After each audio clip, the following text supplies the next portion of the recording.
to say morning glory. Oh, I'm just too sore to say it. Anyways, hold on.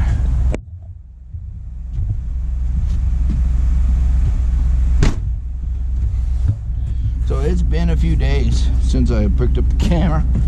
Sorry. And anyways,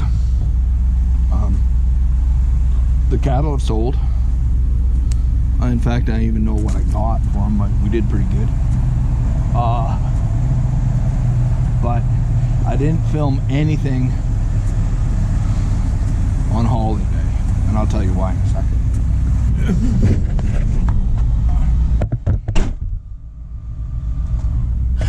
Alright, so here goes. So hauling day has always been, in my thoughts, the most dangerous day of the year. You've got these cattle, they've been in the corral for a few days now, they've been run through the sorting alleys a few times, and if there's a cranky one in there, come hauling day, you're gonna find them. And I found one. He was, well, the sales scale said he was a 1,000-pound bull that we were gonna keep for breeding, but his attitude obviously put him on the call list. And he freight trained me. Well, I don't know. Hold on. I don't know if you can. We were loading up we were loading this bull, and he was pretty rowdy, which we kind of knew. And I'm gonna have a load of those kind of animals to go later on in this go, so I was gonna take him to the other yard because that's where everybody else is. I saw him in the sorting alley. It was pretty obvious. He was like either gonna end up on the trailer, he was gonna break everybody out. When we had the opportunity to get rid of him, I talked to the stockyard. I said, the stockyard manager, I said, he's nasty. And he's quicker than greased lightning. We need to get rid of him. And can you take, because we can handle him, but we might not handle him next time. That's kind of what I was alluding to. And he said, yeah, throw him on the trailer. But right now, like, my face looks a little worse for wear. It was either a gate or one of his knees, or maybe it was even my own left arm, because the gate smashed me on the left side and then picked me up and threw me about 16 feet. I put on a pair of jeans, and having them around your hips hurt. Putting on my rubber boots hurts because the top of them rubs against the back of your leg. Today is the first day where I'm actually getting out and starting to work a little bit, or starting to get around and trying to get mobile. So, but I'm in crawling steps, getting in the tractor or getting in the truck. It all hurts so bad. Anyways, we'll go to the corral and show you the count. So I got a gate way down there in the corner there that needs to be shut because the cows could come out that way, and then I got another gate back where I came through that needs to be shut so the cows can be locked up in the corner. So I don't want them coming up here because then it's going to be a problem to get up here, but I'll kind of fly that with the drone because I'll be able to see really good.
Okay, so here we are in the corral. There was 6 cattle altogether in that pen. 5 others with that bull. So what we did was we let them into here, into this pen. So the trailer was backed up, ready to roll.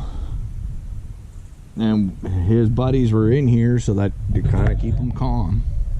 He got in here and he ran all the way up. He just took off running, which is whatever, kind of expected. And he took all the steers with him up to here. This is where we start to load here. Usually what we do is once the cattle get up to here, we take a break, we take a pause, and we shut this gate, because then we got them in here, because where that gray chute is where the trailer was. And it's a 5-foot gate anyways, maybe 5.5 foot. I'm probably standing. Anyways, so when everybody got here, the bull was on the trailer already, and 4 of his buddies were on the trailer already. But one heifer, I think the gate was like that because from what I remember, I just walked right through it because this heifer was already causing the neighbor problems, not getting on. And I thought, well, 2 of us surely will get that heifer in there, and then we can shut the gate. Game over. Because once they're in here, there's nowhere they can go, right?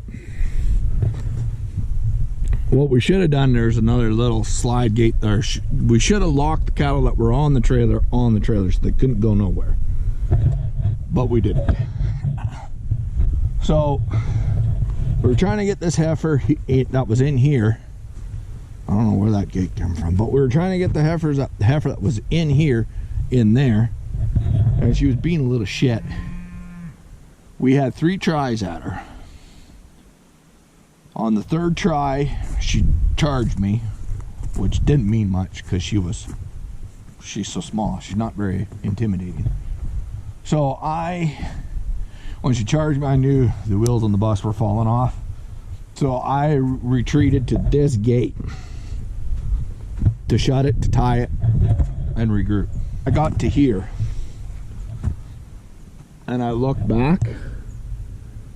The bull was coming full force, and was airborne.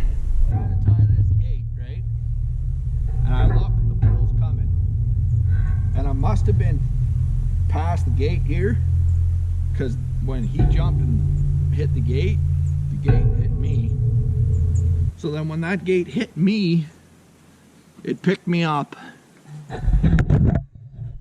threw me, and I do remember this, this is the old gate that used to shut the corral, but it threw me past here. You can see how far that is from where I mean, I'd imagine that's 20 foot. But still 4 steers up in there because they didn't come off the trailer.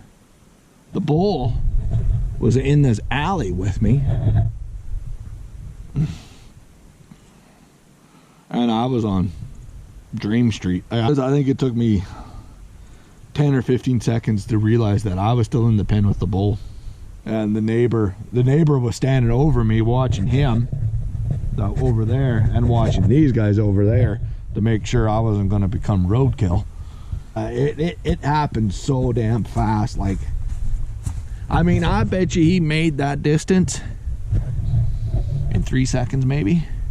He made that distance from, say, where that gate is falling there to there so fast the neighbor didn't even have time to say look out. What did we get? We got $1.27 a pound for him. And he was 1,000 pounds, which is awesome. It sucks that probably a quarter of that's going to have to go to the chiropractor. Up against that fence line, we're just going to put a loading chute. It'll be long enough that we can get, even on pots, we can get all the cattle that we need to fill up a pen in a pot. And solid front so we can lock them in the chute until we're ready to just let everybody go on. Yeah, that was dangerous. Like, the neighbor thought I was a goner. Because when that gate hit me, it threw me one way, and then when the bull hit the gate, he got thrown the other way. So he slid by me. I remember seeing hoof, nuts, and stomach. But I mean, that's the thing, right? So, I mean, we had that calf born a couple videos ago. It was minus 30 Celsius. Tougher than shoe leather. She survived. And that's great. But it comes at a cost, right? Because then you get animals like this. So the only way to offset animals like that is the infrastructure, so you don't get hurt. There was just so much going on, and like I said, it is a dangerous part of the day. It is a dangerous part of the job that I need all my faculties about me, and even all them faculties didn't keep me from nearly getting thrown up into the International Space Station. So anyways, that's the story.